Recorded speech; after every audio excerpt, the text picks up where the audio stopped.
Hi everyone, स्वागत है आपका फिर से एक बार हमारे इस कंप्लीट जीके जीएस के डिस्कशन के एक और चैप्टर के एक और पार्ट में।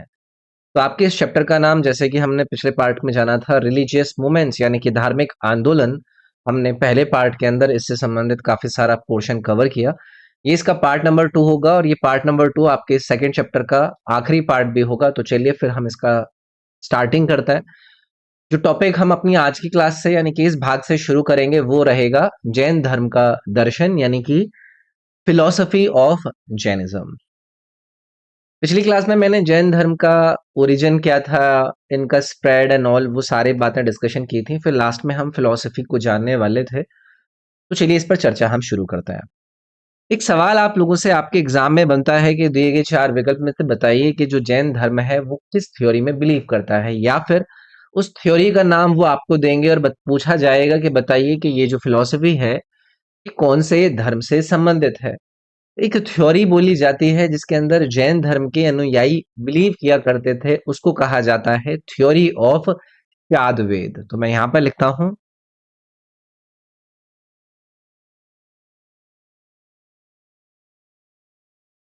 शादवेद। अब आप में से कई सारे स्टूडेंट्स कहेंगे कि सर जी कृपया करके इस फिलॉसफी को थोड़ा सा एक्सप्लेन कर दीजिए सो दैट कि हमारे लिए इजी हो। क्योंकि इसको थ्योरी ऑफ कंडीशनल भी कहा जा सकता है, या फिर इसको आप थ्योरी ऑफ रिलेटिविटी भी बोल सकते हैं नॉलेज की। मतलब ये कि ये माना गया या फिर ये बिलीव किया गया कि किसी भी क्वेश्चन का, किसी भी सवाल का कोई एब्सोल्यूट आंसर नहीं है। यानी कि जो भी ऑब्जेक्ट आपको नजर आता है उसका दूसरे ऑब्जेक्ट्स के साथ कोई रिलेशन है। तो हो सकता है कि आप किसी सवाल का या फिर किसी भी बात का कोई एक पर्टिकुलर रिलेशन निकाल लें, लेकिन वो एब्सोल्यूट रिलेशन नहीं है। हो सकता है उसके और भी आप लोगों को आंसर मिले। तो इसको जैनिज्म की फिलॉसफी या फिर थ्योरी ऑफ शादवेद कहा जाता है, यानी कि ये माना जाता है कि किसी भी क्वेश्चन का कोई एब्सोल्यूट आंसर नहीं है। जैन फिलॉसफी या फिर जैन धर्म के दर्शन के आपको मेन फीचर्स के अंदर दो भाग नजर आएंगे, दो कैटेगरीज नजर आएंगी। इन दोनों कैटेगरीज को हम एक्सप्लेन करेंगे, जिसमें पहली कैटेगरी के अंदर रखा गया कॉन्शियस बीइंग को, यानी कि जीव को। इसको मैं क्या लिख देता हूं, कॉन्शियस बीइंग। उसके बाद दूसरी कैटेगरी के अंदर आपका आता है जीव के बाद नॉन लिविंग बीइंग, यानी कि इसको मैं लिख दूंगा आपका अजीव, यानी कि नॉन लिविंग बीइंग। तो ये दो कैटेगरी मैंने आप लोगों को बताई हैं, जिसके अंदर आपका ये जो फिलॉसफी है उसको आप डिवाइड करता है। एक तरफ जीव है, और अगर कोई जीव है तो वो एक कॉन्शियस बीइंग है, और दूसरी तरफ अजीव है यानी कि नॉन लिविंग बीइंग्स है। इसके बाद अगला जो टॉपिक मैं आप लोगों के साथ डिस्कस करूंगा वो करूंगा जैन धर्म का स्प्रेड, इसका प्रसार। तो चलिए भाई, स्प्रेड ऑफ जैनिज्म, इसको लेकर छोटी छोटी दो तीन बातें आप लोगों को याद रखनी है कि किस प्रकार से जो जैन धर्म है उसको आप फैलता हुआ देखते हैं। सबसे पहला और इम्पोर्टेंट आपको जो पॉइंटर याद रखना है वो किससे रिलेटेड याद रखना है, महावीर से। आपको मैंने बताया था कि महावीर जी के द्वारा जैनिज्म के अंदर लोगों को ऑर्गेनाइज कराया गया एक संघ में, जहां पर जो मेंस हुआ करते थे और वुमेन्स हुआ करती थी उनको आना क्या होता था, अलाउ होता था।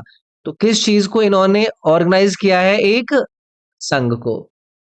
उसके बाद महावीर जी के द्वारा ही ऐसी संघ के अंदर आने वाले जो लोग हुआ करते थे उनको ये अपनी टीचिंग्स को प्रीच करते थे। आपसे सवाल पूछा जाता है कि किस लैंग्वेज में महावीर जी के द्वारा अपनी टीचिंग्स के शुरुआती भाग को प्रीच किया गया, तो उसको हम जानते हैं प्रकृत लैंग्वेज के अंदर। और आप लोगों से यहीं से एक और लगे हाथों सवाल पूछा जाता है कि जो इनका पहला उपदेश रहा, सेरमोन रहा, वो कहां पर आयोजित किया गया, वो किया गया राजगीर के पास। ठीक है। तो महावीर जी एक आपको मेन रीजन नजर आते हैं जिनके द्वारा अपने इन संघ के जरिए अपने जो जैन धर्म का प्रसार है वो करते हुए आपको नजर आते हैं। इसके अलावा जैनिज्म भारत के अलग अलग भागों में फैला। जैसे कि गुजरात, तमिलनाडु, कर्नाटका, इन राज्यों के अंदर, तमिलनाडु के अंदर स्पेशली अगर आप देखते हैं आज के टाइम में भी, जो आपको आपको आर्किटेक्चर्स नजर आती हैं, आपको गुफाओं के अंदर कई सारे लेख मिलते हैं, तो जैनिज्म का वहां पर जिक्र मिलता है।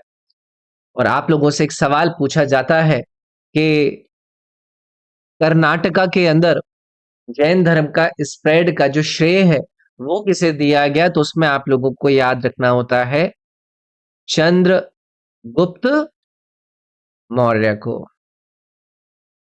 जो कि खुद अपनी लाइफ के लास्ट वाले टाइम में जैन मॉन्क का ही रूप और एक प्रकार से भाग अपना लेते हैं। अच्छा, इसके बाद दूसरा कारण क्या है जिसमें आप जैन धर्म को काफी बड़े तौर पर फैलते हुए देखते हैं, तो आप लोगों को पता चलता है कि जो नॉर्थ इंडिया है, यानी कि जो हमारा उत्तर भारत है, वहां पर अकाल पड़ा करता था, फेमाइन आया करता था। तो ये फेमाइन आने से जो जैंक्स मॉन्क्स हुआ करते थे वो साउथ की तरफ क्या करने लगते थे, मूव करने लगते थे। तो ऐसी ही एक बड़ी टुकड़ी जैन धर्म के मॉन्क्स के साथ जो साउथ की तरफ गई थी, और जिस वजह से हमारे देश के साउथ भाग में आपको जैन धर्म फैला हुआ नजर आता है, वो मॉन्क जिसकी लीडरशिप में ये टुकड़ी गई थी, उनका नाम आप लोगों से सवाल में पूछा जाता है, याद रखेंगे, भद्रबाहु।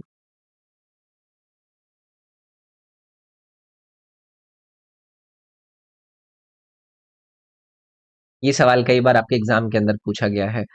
इसके अलावा कलिंग तक जैन धर्म फैला हुआ था 4th सेंचुरी बीसी के अंदर। आप लोगों को एक इंपॉर्टेंट राजा के बारे में याद रखना है जिसके द्वारा जैन धर्म को संरक्षण दिया गया।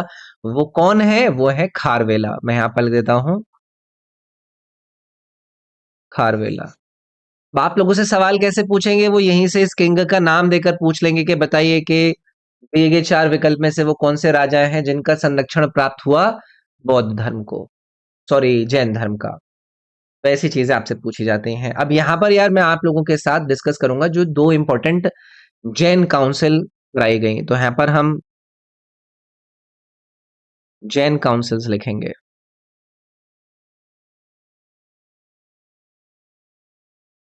जैन काउंसिल्स, इसमें दो हैं भाई, दोनों से रिलेटेड आपको चीजें याद रखनी है। सालों का अगर जिक्र किया जाए तो पहली जो बौद्धिस्ट सॉरी जो जैन धर्म से संबंधित काउंसिल का आयोजन कराया गया था वो कराया गया था 322 बीसी से लेकर 298 बीसी तक। इन काउंसिल्स के अंदर क्या हुआ करता था, संबंधित धर्म से जो साहित्य होते हैं उनको लिखा जाता था। इसका आयोजन कहां पर कराया गया भाई? पाटलिपुत्र के अंदर पहली जैन धर्म काउंसिल का आयोजन कराया गया। जो लीडर थे इस काउंसिल के कराए जाने के लिए, उनका नाम आप लोगों से पूछा जाता है, तो याद रखेंगे स्थूलभद्र।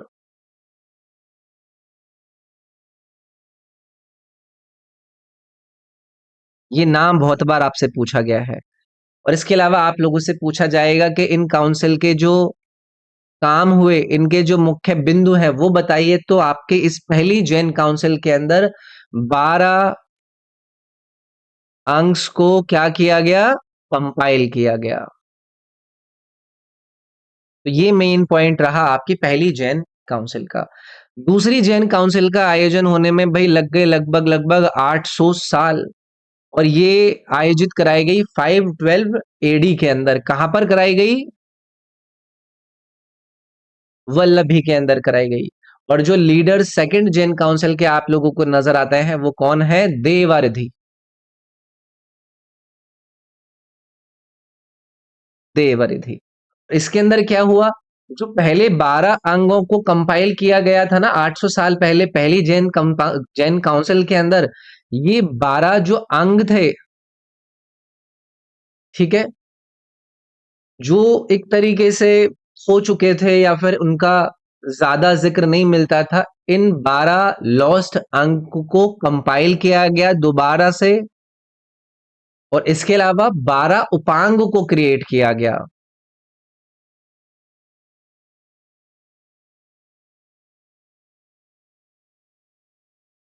तो ये जो दो जैन काउंसिल के बारे में मैंने आप लोगों से डिस्कशन किया है ये इंपॉर्टेंट है। इनका जो ये टाइम पीरियड है जब इनका आयोजन कराया गया वो इंपॉर्टेंट है। जो लोकेशन है वो आप लोगों के लिए इंपॉर्टेंट है। जहां पर इनका आयोजन कराया जा रहा है, जिस लीडर की अध्यक्षता में आयोजन कराया जा रहा है, और देन दोनों जैन काउंसिल के जो मुख्य बिंदु हैं जो आप लोगों से पूछे जा सकते हैं वो आप लोगों को बताए गए। इसके बाद हम जैन धर्म के संप्रदायों के बारे में जानेंगे, यानी कि सेक्ट्स ऑफ जैनिज्म क्या होता है।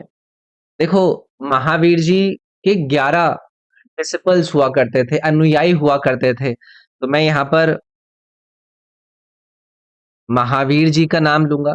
मैंने आप लोगों से कहा कि महावीर जी के कितने कितने डिसाइपल्स हुआ करते थे, 11, जिनमें से जो 10 थे वो महावीर जी के पहले ही क्या हो गया, इनका देहांत हो गया। लेकिन एक डिसिपल इन 11 में से, इनका नाम आप लोगों को याद रखना है, सुधर्म।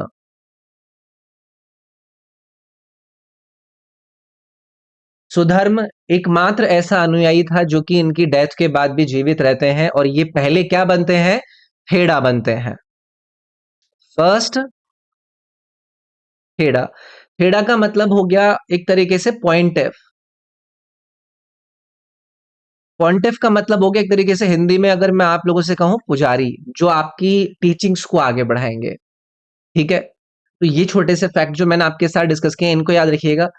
देखो, जैनिज्म के जो दो अलग अलग फैक्शंस क्रिएट होते हैं, एक वो इनका संप्रदाय या फिर इनका अंश जो कि साउथ इंडिया की तरफ चला गया, और एक दूसरा ऐसा अंग जो कि मगध में ही रहा। इन दोनों को आप लोगों को याद रखना है। अगली स्लाइड पर मैं इन दोनों के बारे में लिखूंगा। एक था दिगंबर,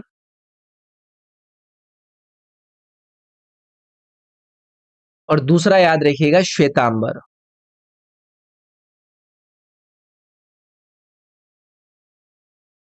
ये जैनिज्म के दो क्या हैं, एक तरीके से फैक्शंस हैं, भाग हैं, अंग हैं। जब तक दिगंबर की हम बात करते हैं तो इनसे रिलेटेड आप लोगों से सवाल पूछे जाते हैं। इनको कहा जाता है स्काई क्लैड्स। ठीक है, ये क्या होते हैं, जो जैन धर्म के या फिर महावीर जी की जो डॉक्ट्रिन्स थी, उनके जो सिद्धांत थे, उनके जो प्रिंसिपल्स थे, उसके क्या थे, ये बड़े ही आर्डेंट फॉलोवर थे। यानी कि मैं यहां पर लिख देता हूं, महावीर जी की टीचिंग्स के बड़े ही सख्त फॉलोवर हुआ करते थे। और दूसरी तरफ जब मैं आप लोगों से श्वेतांबर की बात करता हूं, तो ये वो अंग है जैनिज्म का, या फिर वो एक तरीके से फैक्शन है जैनिज्म का, जिन्होंने कुछ चेंजेस अपनाए, क्योंकि मगध के अंदर पैमाइन आया करती थी, अकाल पड़ा करता था। तो इस अकाल से निपटने के लिए अपने जीने के तरीके, अपने जो टीचिंग्स में बहुत ही कठोरता हुआ करती थी, उसमें कुछ चेंजेस करके इन्होंने जैनिज्म का प्रचार करना शुरू किया। तो ये बातें आप लोग याद रखिएगा कि एक तरफ महावीर जी के आर्डेंट फॉलोवर अपने आप को दिगंबर बोलते हुए नजर आते हैं, और दूसरी तरफ श्वेतांबर। दिगंबर वो होते हैं जो कि साउथ भारत की तरफ चले गए थे, क्योंकि मगध के अंदर फेमाइन था, और ये दिगंबर वस्त्र धारण नहीं करते हैं। इनकी टीचिंग्स के हिसाब से वस्त्र धारण करना नहीं होता है। और श्वेतांबर वो रहे जो कि मगध के अंदर ही रहे, फेमाइन से लेकर इन्होंने बचने के लिए कुछ चेंजेस किए, और उन्होंने श्वेत वस्त्रों को धारण किया। याद रखेंगे, ये सब बातें आप लोगों के पेपर में या फिर सवालों के रूप में आपको पूछ ली जाती हैं। अब हम आएंगे भाई जैन लिटरेचर, यानी कि जैन धर्म से संबंधित जो साहित्य है। तो मैं क्या लिखूंगा, जैन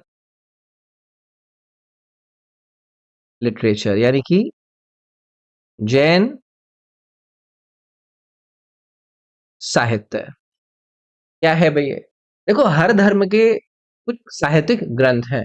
उन्हीं ग्रंथों के जरिए ये जो धर्म है, इनका काफी लंबे समय तक प्रोपोगेशन हो सका, इनका प्रसार हो सका। तो जैन लिटरेचर यानी कि जैन साहित्य की जब हम बात करते हैं, तो इसको दो कैटेगरी के अंदर डिवाइड किया जाता है। पहली कैटेगरी को कहा जाता है अगम लिटरेचर,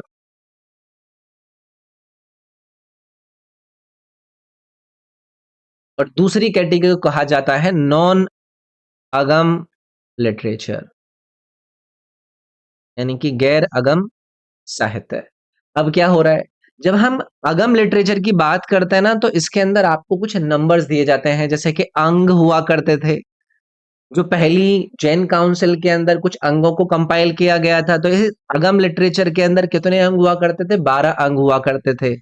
इस अगम लिटरेचर के अंदर कितने पंक्स हुआ करते थे? इसके अंदर 12 उपंग हुआ करते थे। इसी प्रकार से इनके प्रकरण हुआ करते थे, इनके छेद सूत्र हुआ करते थे, इनके मूल सूत्र हुआ करते थे। उस पर मैं यहां पर अभी नहीं जाऊंगा। ठीक है। अब उसके बाद ये जो नॉन अगम लिटरेचर है, ये क्या चीज है? तो देखो, ये कमेंट्री है। ये जो अगम लिटरेचर हुआ करती थी, उसका क्या है? एक्सप्लेनेशन है, जो कि बाद में जो भी जैन धर्म के अनुयायी आए, उन्होंने इसको अपनी लिखी हुई रचनाओं के अंदर एक्सप्लेन करके लोगों के सामने रखा।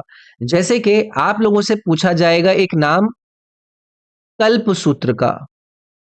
ये एक नॉन अगम लिटरेचर है, जो कि जैन धर्म के अनुयायियों के द्वारा एक्सप्लेन करके लिखी गई। और इस कल्प सूत्र के लेखक आपसे अगर पूछा जाए कौन हुआ करते थे, तो आप लोगों को याद रखना है भद्रबाहु।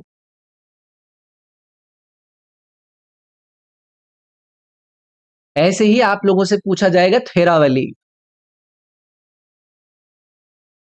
और थेरावली के जो क्रिएटर या फिर जिसके द्वारा थेरावली को एक्सप्लेन किया गया, वो कौन थे? वो थे मेरुतांगा। ऐसे ही और भी ऐसे नॉन अगम लिटरेचर हैं, जिसको मैंने पीडीएफ के अंदर ऐड कर दिया है, वहां से उन बाकी की भी आप नॉन अगम लिटरेचर को देख सकते हैं।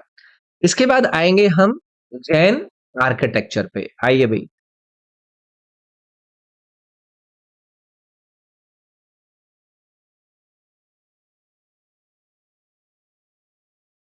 जैन आर्किटेक्चर।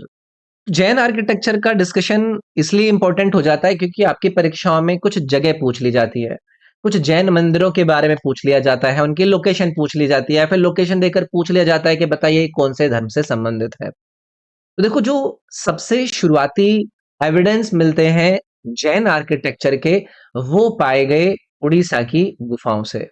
जैसे कि उड़ीसा के अंदर आपको दो इंपॉर्टेंट, ऐसे हैं तो कई सारी, लेकिन दो इंपॉर्टेंट केव्स का जो बार बार जिक्र होता है, वो आप लोगों को याद रखना है। एक है खांदागिरी, तो मैं यहां पर लिख देता हूं खांदागिरी। एक ये आपको केव याद रखनी है, और एक आपको याद रखनी है उदयागिरी। उदयागिरी। तो ये कुछ इंपॉर्टेंट मैंने यहाँ पर नाम लिखे हैं, तो ऐसा नहीं है कि ये उड़ीसा के अंदर सिर्फ इन्हीं गुफाओं के अंदर जैन धर्म के आर्किटेक्चर के बारे में आपको आइडिया मिलता है, या फिर जैन धर्म के बारे में आपको कुछ यू नो आइडियाज मिलता है। ऐसे ही आपने हाथी गुम्फा के बारे में सुना होगा, तो मैं यहाँ पर एक और नाम लिखता हूँ। ठीक है, हाथी गुम्फा। और एक सबसे कॉमन जो आपके पेपर के अंदर आता रहता है, एलोरा की गुफाएं। ठीक है, महाराष्ट्र के अंदर है ये एलोरा की तो गुफाएं जो है। तो ये चीजें क्या रखनी है भाई, आपको याद रखनी है। ठीक है, जहां से जैन आर्किटेक्चर के बारे में हमसे सवाल पूछे जाते हैं। अच्छा, यहीं से अगर मैं आप लोगों से ये भी पूछूं, जैसे कि आपने सवालों के रूप में भी देखा होगा कि राजस्थान के जो दिलवारा में टेम्पल्स हैं, वो कौन से धर्म से संबंधित है, तो वो भी आप याद रख सकते हैं। Jain temples at Dilwara. ये कहां पर है? ये है आपके राजस्थान के अंदर। ठीक है। और आपसे अगर कल को पूछा जाए तो कि ये किसने बनवाया था, या फिर इन मंदिरों को किसने बनवाया था, तो यहाँ पर सोलंकी रूलर्स आपको नजर आते हैं, जिनके द्वारा इन दिलवारा के टेम्पल्स का निर्माण कराया गया था। और इनको जो जैन तीर्थंकर हुआ करते थे, उनको डेडिकेट किया गया था। ऐसे ही और भी कई सारे आपको जैन धर्म के मंदिर मिलते हैं, जो कि पीडीएफ के अंदर मैंने आप लोगों के लिए ऐड किए हुए हैं। ठीक है भाई। अब इसके बाद आ जाऊंगा भाई, जैनिज्म का डिक्लाइन कैसे हुआ। जो ये इतना बड़ा धर्म हुआ करता था, आखिरकार वो क्यों एक छोटे से धर्म के रूप में सिमट कर रह गया, तो हम बात करेंगे डिक्लाइन ऑफ जैनिज्म।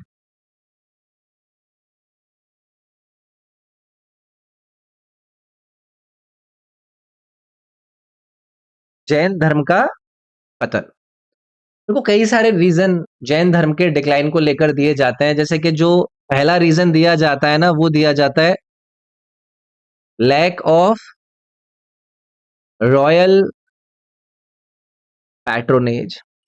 यानी कि जो शाही सिंहासन हुआ करते थे या फिर शाही किंगडम हुआ करते थे, उनका जो संरक्षण मिलना चाहिए था कहीं ना कहीं वो।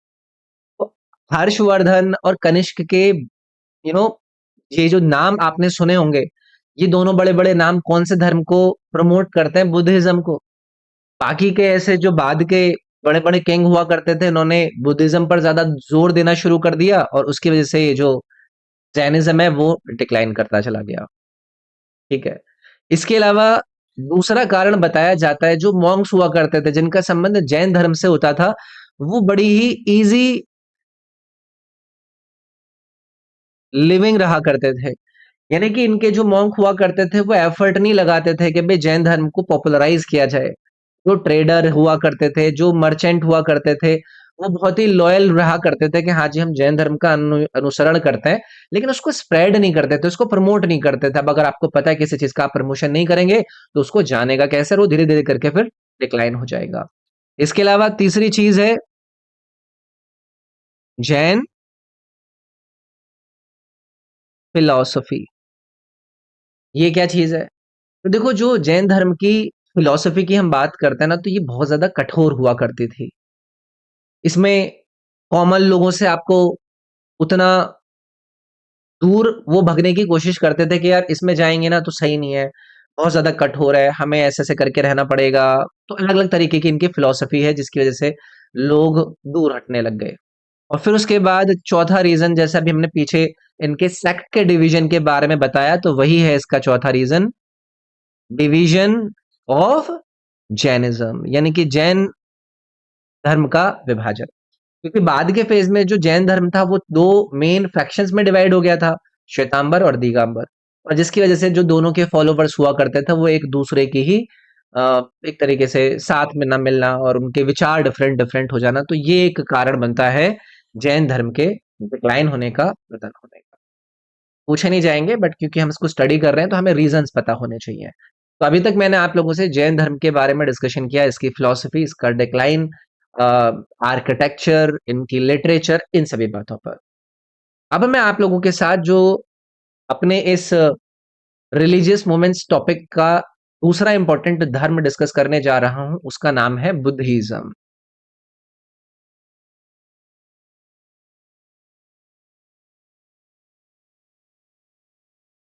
यानी कि बौद्ध धर्म। तो देखो, ये भी एक इंपॉर्टेंट और बड़ा धार्मिक आंदोलन रहा, जो कि भारत के अंदर आपको लगभग 6th सेंचुरी बीसी के अंदर देखने के लिए मिलता है। और जो उस समय का सोशल ऑर्डर हुआ करता था, जो समाज हुआ करता था, उसके ऊपर बहुत बड़ा प्रभाव पड़ता हुआ आपको नजर आता है बुद्धिज्म का। सबसे पहली चीज आप लोगों से पूछी जाती है कि बताइए कि इनलाइटनमेंट को प्राप्त करने के बाद, यानी कि परम ज्ञान को प्राप्त करने के बाद, किसके द्वारा इस धर्म को शुरू किया गया? तो सभी लोग आंसर देते हैं गौतम बुद्ध।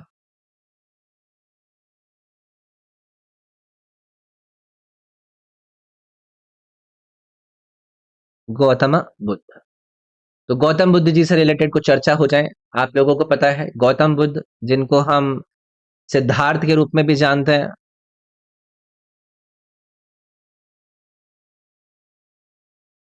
इनका जन्म कब होता है? 563 बीसी में।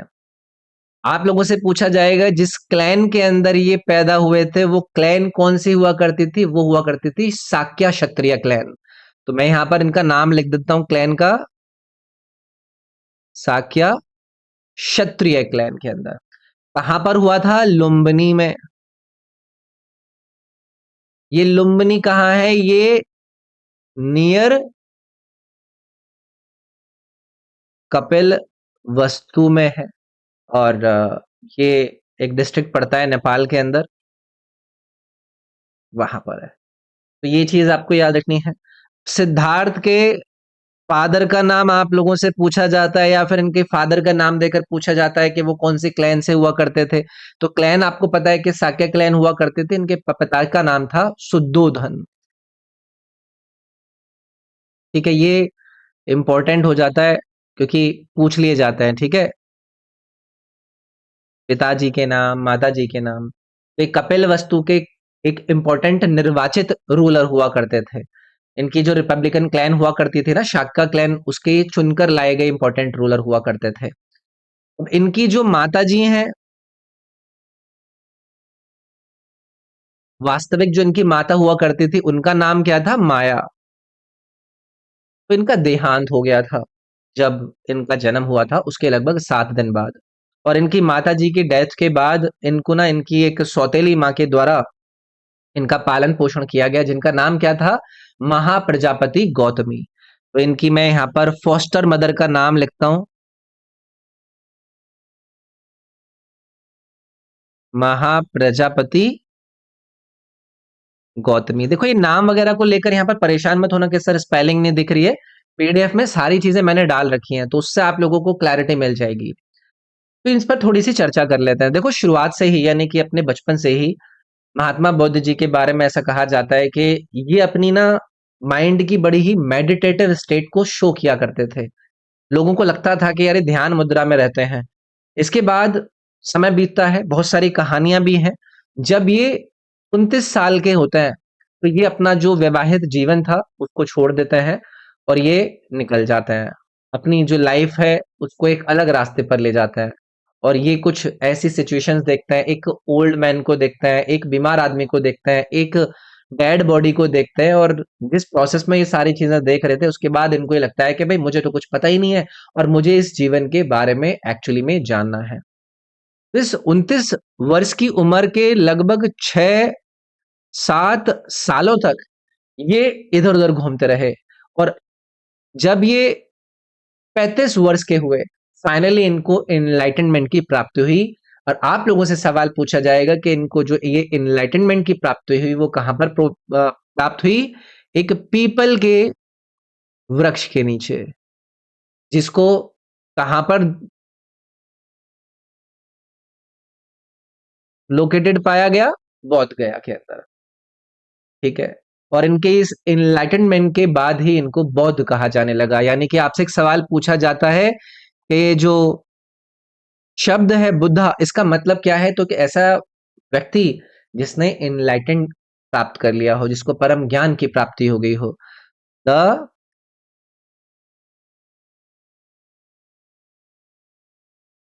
इनलाइटेंड वन, ये आप लोगों को याद रखना है। फिर उसके बाद इन्होंने जो अपना पहला उपदेश दिया वो कहां पर दिया? वो सारनाथ में दिया। ये आप लोगों से सब पूछ लिया जाता है। तो यहीं से फिर बौद्ध जी इधर उधर वॉन्डर करने लगे, अलग अलग जगह पर जाते थे, वहां पर अपना उपदेश देते थे। और ऐसा करते हुए आपको महात्मा बौद्ध लगभग इस 35 वर्ष की उम्र के 40 साल तक नजर आते हैं। सिर्फ ये जब बारिशें वगैरह हुआ करती थी तभी ये रेस्ट किया करते थे, नहीं तो ये अलग अलग जगह पर घूमते रहा करते थे। इनका जो देहांत है वो 80 वर्ष की उम्र में हो गया। और आपसे सवाल पूछा जाएगा कि कब? तो 483 बीसी में महात्मा बुद्ध जी का देहांत हो गया। इसकी लोकेशन आप लोगों को याद रखनी है। उत्तर प्रदेश के देवरिया डिस्ट्रिक्ट के पास एक जगह पड़ती है जिसको कहा जाता है कुशीनगर। ये आपको कुछ महात्मा बुद्ध जी से संबंधित जो बातें थी वो मैंने बताई। अब महात्मा बुद्ध जी के बारे में तो हमने जान लिया, अब इनके हम जानेंगे डॉक्ट्रिन्स, इनके सिद्धांत कि ये क्या सिखाते हैं। तो आएंगे, डिस्कस करेंगे डॉक्ट्रिन्स ऑफ बुद्धिज्म।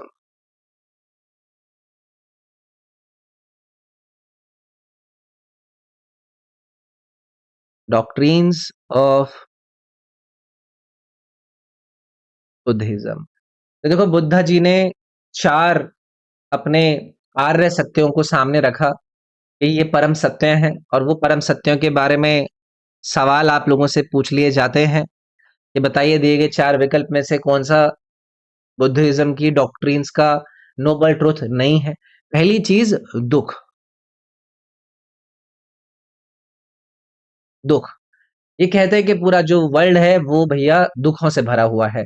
दूसरा, समुदाय।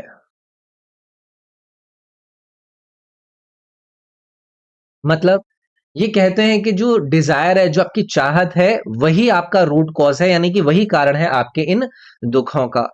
तीसरा है इनका निरोध।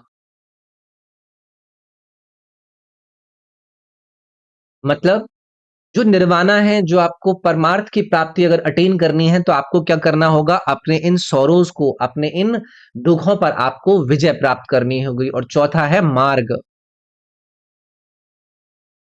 इसमें क्या है? एक पाथ है। एक पाथ अगर आप फॉलो करते हैं तो आप अपने इन सॉरोज के ऊपर, इन दुखों के ऊपर क्या पा सकते हैं? विजय प्राप्त कर सकते हैं, इनको खत्म कर सकते हैं। ये सब किस लिए करा जा रहा है? ताकि आपको निर्वाणा की प्राप्ति हो। अब आप लोग मुझसे पूछेंगे कि सर जी ये निर्वाणा क्या है? तो निर्वाणा एक पाथ है जिसके जरिए आप अपने ये सॉरोज को, अपने दुखों को क्या कर सकते हैं? खत्म कर सकते हैं, उन पर विजय प्राप्त कर सकते हैं। और इसी निर्वाणा को प्राप्त करने के लिए जिस पाथ को आपको फॉलो करना है, उस पाथ को कहा गया eightfold path. Eightfold path यानी कि अष्टांगी का मार्ग। ये अष्टांगी का मार्ग आप लोगों से कुछ चीजों के बारे में कहा कहता है। राइट ऑब्जर्वेशन हो, आपका राइट डिटर्मिनेशन हो, आपकी राइट स्पीच हो, आप सही बोले, आपका एक्शन सही हो, आप सही कर्म करें, आप अच्छे से जिए, आप राइट लाइवलीहुड को जिए, आप राइट एक्सरसाइज करें, आपकी राइट मेमोरी हो, आपके दिमाग में शुद्ध विचार हो, आपका राइट मेडिटेशन हो, आपका सही ध्यान हो। तो बुद्ध जी के अनुसार ये इनके अष्टांगी का मार्ग थे कि अगर कोई भी इंडिविजुअल इस पर आपका चलता है तो उसको निर्वाणा की प्राप्ति होती है, यानी कि एक ऐसा मार्ग उसको मिल जाएगा जिस पर एक जरिए वो अपने दुखों के ऊपर विजय प्राप्त कर लेगा। ठीक है। इसके बाद आ जाता हूं भाई मैं स्प्रेड ऑफ बुद्धिज्म पर।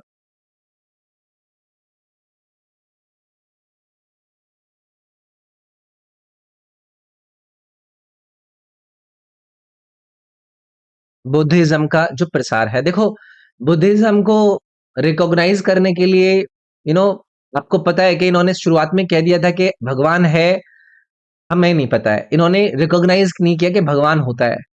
लेकिन आत्मा होती है या नहीं होती है, इस पर कभी भी इनके द्वारा डिस्कशन नहीं हुआ। इन्होंने कंसिडर किया कि भाई हर जो मनुष्य है, जो ह्यूमन है, वो इक्वल है। ना तो उसकी कोई कास्ट है, ना उसका कोई वर्ण है। तो ये हर किसी को क्या मानते थे? बराबर मानते थे।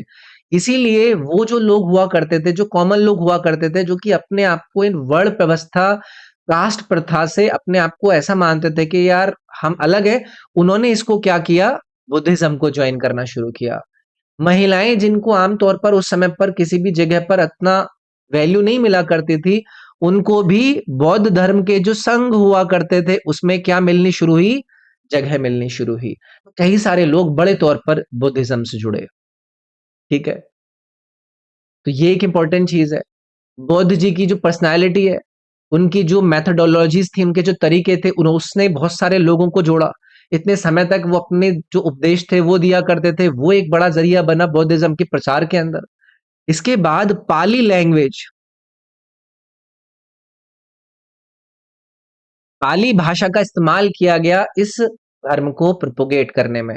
तो इससे क्या हुआ? बुद्धिज्म को फ्लरिश करने में लोग, जो कॉमन लोग हुआ करते थे, वो आसान रहा, क्योंकि पाली लैंग्वेज बहुत सारे लोगों की आम भाषा हुआ करती थी। उसके बाद एक और कारण आपको पता है कि एक इंपॉर्टेंट रूलर अशोक भी बुद्धिज्म को अडॉप्ट कर लेता है। और यही है बुद्धिज्म की पॉपुलैरिटी होने का इंपॉर्टेंट इवेंट। क्योंकि उसके बाद अशोक ने इतने इंपॉर्टेंट रिलीजियस जो मिशंस हुआ करते थे अलग अलग देशों में, साउथ ईस्ट एशिया में, वेस्ट एशिया में, चाइना, श्रीलंका, हर जगह पर बुद्धिज्म के इंपॉर्टेंट जो मिशन हुआ करते थे वो भेजने शुरू किए अशोक ने। तो ये एक इंपॉर्टेंट कारण बना बुद्धिज्म के फैलने का।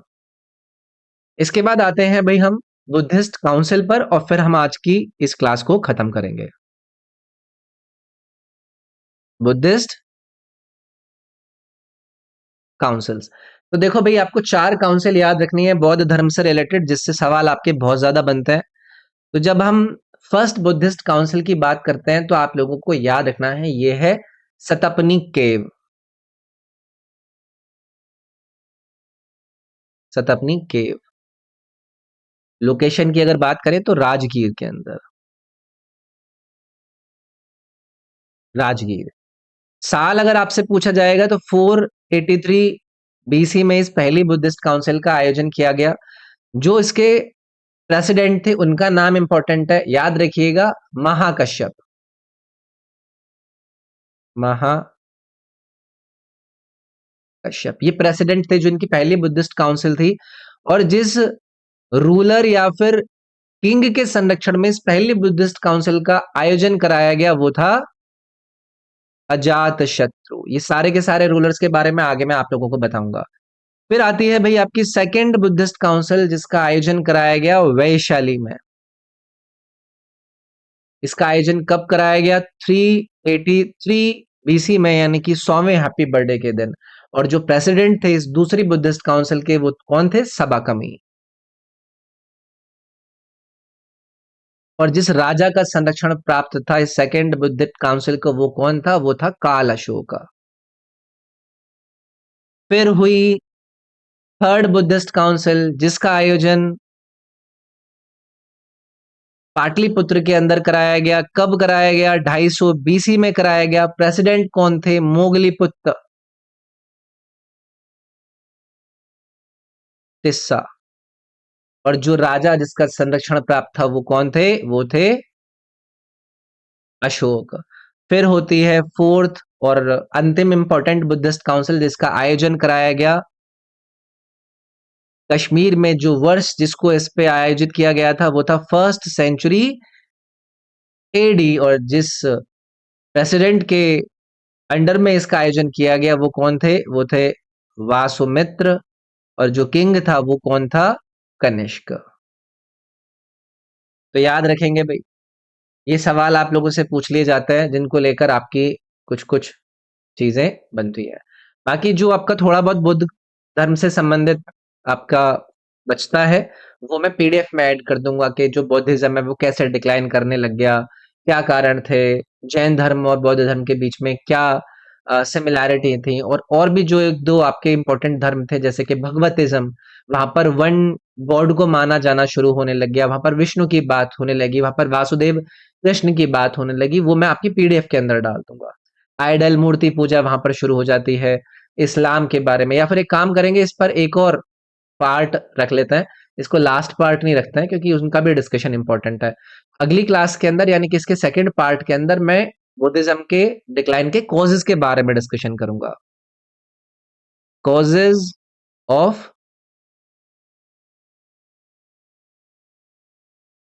Decline of